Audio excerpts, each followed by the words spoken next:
Hello, my name is Wyatt Brady. I am interviewing my grandfather today for my sister's class at Rainbow Middle School for Mrs. Millflower's class. The date is November 11th, 2019. We are in Independence, Kentucky, interviewing my grandfather, Lance Corporal John L. Brady. It is just me and him today at this interview. So, the first question I have for you today is, what branch of service were you in? United States Marine Corps. Marine Corps. What time were you in service? Were you in a time of peace or war? I was during the Vietnam conflict. During the Vietnam conflict. What was your rank when you served? As Lance Corporal. Lance Corporal. And where did you serve? I served in California at Camp Pendleton, Mm-hmm. and I served in Okinawa, and I served in Vietnam. Awesome. So where were you living at during those times? In the ship or in the Quonset hunts or tents. Yeah? My home was in Michigan, but I lived on the base. Awesome. So tell me, why did you join? I joined because I wanted to do the things that my Uncle Russ and my Uncle John and Jim did in World War II. I want to fight for my country. Great. Why did you pick the Marine Corps as your branch of service? Because of the Marine Corps, they grab you. They're number one. Number one. Do you recall your first days in service? Oh, sure. Boot camp was tough. I went and weighed 139 pounds at 5'9". 4 months later, I came out. I was 6'1" and weighed 185 pounds, all muscle. All muscle. What did it feel like? What did it feel like? Yeah. Wow, it was great. I mean, I grew up. Tell me about a couple of your most memorable experiences. Just like everybody else, we don't talk about what happened in Vietnam. And most of it's because we're not proud of what happened in Vietnam. Mm-hmm.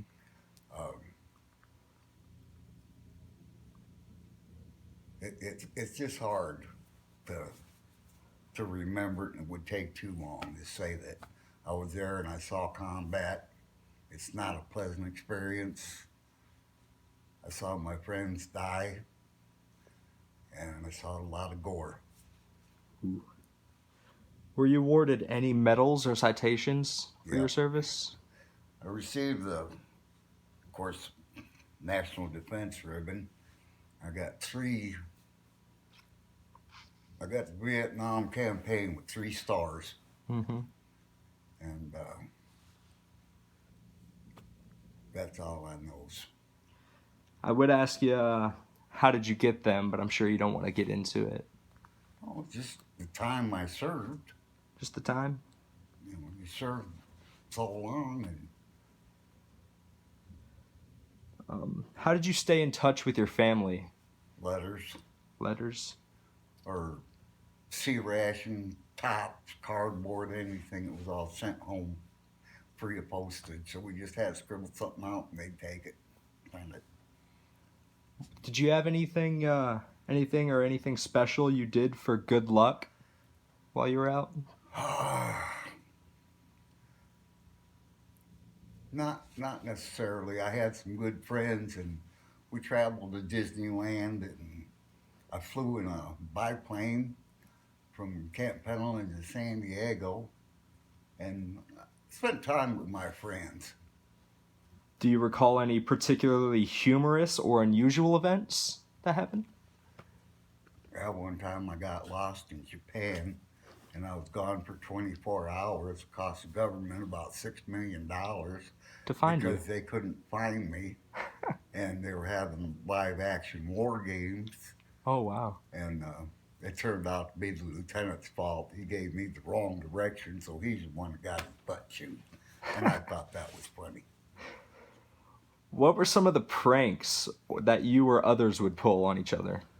Oh, short sheeting.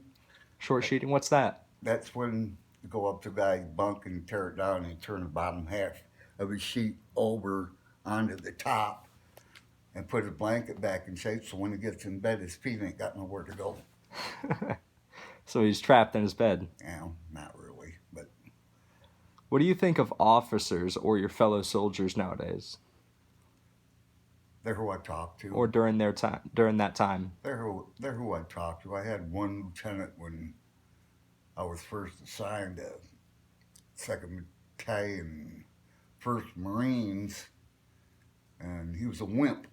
Oh, And I told him so one time, and I did 30 days in under like house arrest. I just had to stay in my area. But after him, though, everything was cool. My next lieutenant, when I was in Vietnam, he turned out to be a brigadier general, and his name was Lloyd. Great man, great man. Did you keep a personal diary or any No, notes or anything like that during that? All right. no, you couldn't. Not with that kind of weather. Yeah, the rain. Monsoon seasons all the time. Rain, 110 degrees, 120 degrees sometimes in the days, and it's impossible. You're always tired. So, Yeah. Do you recall the day your service ended? yeah. It was September the 30th, 1970. That's when they let me out of the hospital and retired me. They retired you? Yeah. What happened? Well, I got brain concussion and post-traumatic stress syndrome, traumatic brain injury. I had a bad knee. But, Oh. Did you make any close friendships while in the service? yeah. On Christmas Eve of 1965, we were up by Shaw Valley, I think near Dock Tao, and it was the last. We'd been out for almost a week, and it was the last village that we had to take, and we got halfway up the main street of it, and 250 caliber machine guns opened up, and I never saw any of my platoon again. Out Oh. of 31 of us, there was, I think, 9 of us that went back, and 6 of them were wounded. And the other ones were wounded enough or dead that I never saw them again. What did you go on to do as a career after the war? Well, I went to college.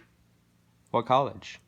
Western Michigan University and Glen Oaks Community College. It's a good one. Go Michigan. Did your military experience influence your thinking about war or about the military in general? Yes, it did. We should have never been in Vietnam, but I didn't know that until 10 years later.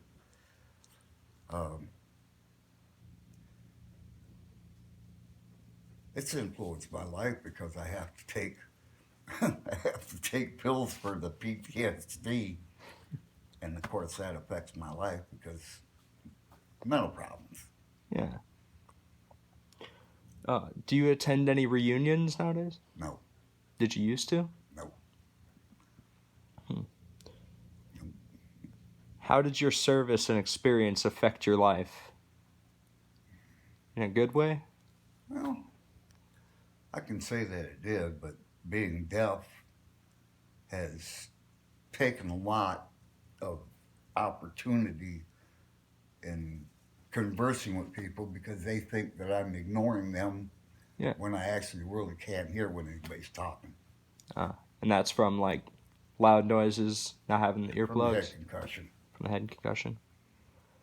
Is there anything you would like to add that I didn't cover here? Well, I think that Desi's doing a great job, and I hope she enjoys this interview. All right. Thank you, Grandpa. You're welcome, Wyatt.